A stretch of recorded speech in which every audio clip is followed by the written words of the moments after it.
Hello viewers, இன்றைக்கி நம்ம பார்க்க போகிறது கொத்தமல்லி புதினா வடை எப்படி பண்ணுறதுன்னு பார்க்கலாம். இந்த ஒரு டம்ளரால் ஒரு டம்ளர் உளுந்து எடுத்திருக்கேன்.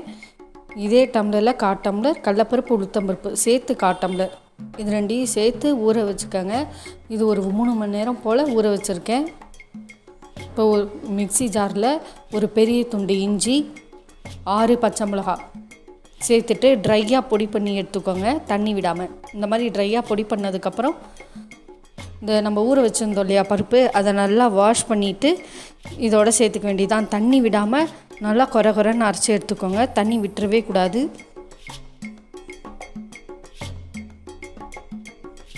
இதை நல்லா பொடி பண்ணி எடுத்துக்கலாம். பாருங்க, இந்த அளவுக்கு பொடி பண்ணால் போதும், ரொம்ப நைஸாக அரைக்க வேண்டாம். 1-2 உளுத்தம்பருப்பு இருக்கணும், அந்த மாதிரி அரைச்சி எடுத்துக்கோங்க. இதை ஒரு பாத்திரத்துக்கு மாற்றிடலாம்.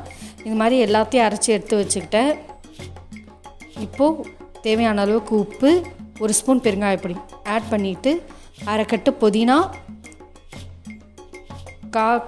காக்கட்டு கொத்தமல்லி எடுத்திருக்கேன். இது ரெண்டுத்தையும் நல்லா வாஷ் பண்ணிவிட்டு பொடியாக கட் பண்ணி வச்சுக்கோங்க.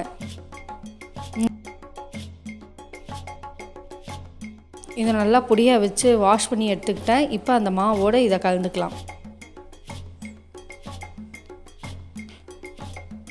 இது ரெண்டையும் சேர்த்துட்டு அப்படியே நல்லா மசிச்சு விட்டுக்குங்க. நல்லா கலந்து விட்டிங்கன்னா எல்லா மாவோடையும் நல்லா கலக்கணும்.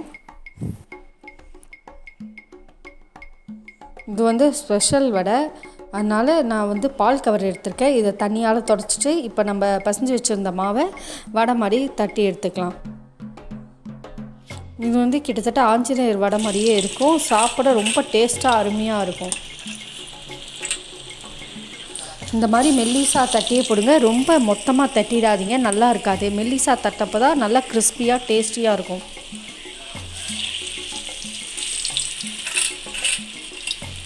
இது இன்னும் கொஞ்சம் வேகட்டும்.